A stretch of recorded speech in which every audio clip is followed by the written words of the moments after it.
Um, um, Nagdadab ako, first time kong makikita siya. Kasi pag nag-shoot kami, hindi ako nanonood sa monitor. Hindi ko nag-ugali talaga yun na panoorin yung kinunan sa akin.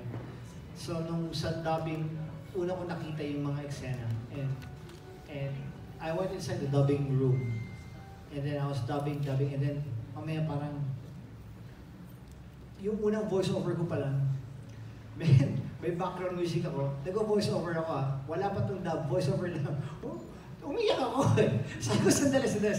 Sabi ko, lalabas muna ako. Panood nga muna. So nanood ako ng a few scenes lang. I wanna look, ibigay mo sa akin yung eksena na to. Ito. So pinanood ko. And I was watching, and hindi ko kaya lokohin ang sarili ko. Parang, kaya, nanood ako ng unang eksena. This is not even the story of the movie. It's just one scene. And man, I was talagang, kasi alam ko na yung mangyayari na masusunod na gano'n. Tapos mamaya, matutuwa ka, kikiligin ka, masasaya ka. Kilig na hindi ito yung kilig na, cute. It's just so tender. It's just so tender, you know? And it gets you tender, really. And I was like, wow, amazing. Natakot ka ako mag-dub. Parang, I can't touch it because I can't do that again. Parang, save the sound, please. Parang ganun. Yeah. So it's, this excitement is what I want to share to everyone. I mean, you gotta manage your expectations too, no? Baka naman masyado na nag-iisip niya, but we just had fun doing this. It was nice. Hindi namin kayo lulukohin, hindi namin kayo tinipid. We gave it our best here in this movie. Pero ganun pala, no? Pag gusto mo yung pelikula, ang hirap talaga niya i-promote. Kasi ayaw mo siyang i-over-promote. Yeah.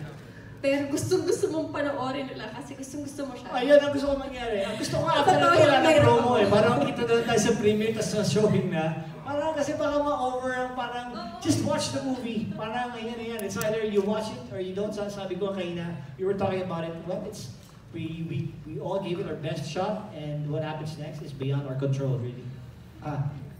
Hihingi lang ako reaction kay Bea kasi sabi ni Aga, nagkwento siya na pag uwi niya, sabi niya kay Charlene, di ako magtataka kung mag-runs lang si Bea. Wow! Ano sasabihin ko ito? Baka mamaya pag pinanood yung pelikula, yun ako. Nahihirap ako magsasalita ng mga ganyan. Anong pinagawa mo kay Bea para masabi ni Aga yun? Gosh. I mean, let's just put it this way. For me, it was just in the small things. It was in the small moments. That's where you saw the bigness of things. So now, for me, that's a challenge to do as an actor. Is to come up with all those nuisances and those just small whispers, and the impact is huge. So Napakaganda kasi talaga ng role. Sa totoo lang, napakaswerte ko na napunta sa akin yung role. Kasi sa umpisa, hindi ko nga alam kung kakayanin ko siyang gawin eh. Kasi masyado siyang subtle, masyado siyang... Niisip ko, marami nang gumawa ng characters na malapit. Ano eh, baka pwedeng mamatay, ganyan sa mga pelikula. Niisip ko, paano ko siya gagawin iba? Baka parang maging cliche lang na yung normal, ganun, character na baka mamamatay na siya. Sabi ko, kailangan ko hanapin si Ali. Natatakot ako, baka mawali. And then, so I had to... we had to create her. At sila, kung wala sa tulong na lang, hindi ko siya makikilala. Actually, before we went to Vancouver with Bea, we actually had a workshop. Yes. Right? I mean, we spent the morning and we went over character, and we answered all the questions that we can, so that together we can help. We were able to help. And I know when Aga got to set, I think the character of Ali just came to life, and it was just naturally. Bea just became it. Did it have direct na matagal yung immersion niyo? Kasi parang usually iba pelikula parang I think for me, yes, we were able to arrive a couple of days before the shoot, but the fact that we were locked in, to the point that we were just doing one thing. We were just telling one story. Locals na kasi kayo dun eh, isang buwan. Exactly, and I think for the actors, that's something that I think, to be honest with you, that's how we should make movies. You just should be making the movie. You know, we shouldn't be segueing to this, to that, to this, to that. Let's focus on the character we're playing now, even for a filmmaker, the film that I'm telling now, so that we can give it our all. And then when we're done, we do the next project. For me, that's how it should be done. Tama. This is And I was able to cut my hair para dun sa pelikula. Ayaw nga Like, pala. talaga, gusto ko siyang maging ganun yung look ni Ali. And ayaw ko sana mag-wig and gusto kong mag-commit na ako si Ali. And I wanted that hairstyle for Ali. Okay. I just realized that while we're talking about me, Bea, really, this is Paul Soriano's film, you know. So, really, Paul, I want to say this, sa publiko. Kung matutulungan niyo akong ipahayag to na hindi mangyayaring sa amin ni Bea if not for Paul also.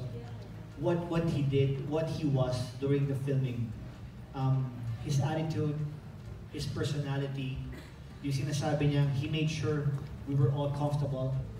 We were able to deliver because of what Paul did. And what was that? I don't know. That's the experience of working with Paul Soriano. So I could say right now this is a breakthrough film for my good friend Paul Soriano, and I'm just the happiest to be part of this film, to be directed. That's directed by Paul Soriano. First Paul, romance movie ni Paul There's so Soriano. many things, even when Siargao. I have to say this, Paul. I have to say this really because inaano nila si Paul. I would hear things about Paul na si Paul indie director. Is ganyan, iba yung ano niya, matigas ang ulo niya, hindi nakikinig, ganyan. Madami mga gano'n, no? And then, no, really. And sinabi ko sa kanya, Paul, I'm gonna stick the sound with you, sabi ko. We're gonna do something big here. And because I believe in you, which is true. And when Siargao was shown in the festival, people were saying, number 9 yan. And nag-number 3 siya. Man, I was like the first to text him. Boom! Paul! Sabi ko. Di ba?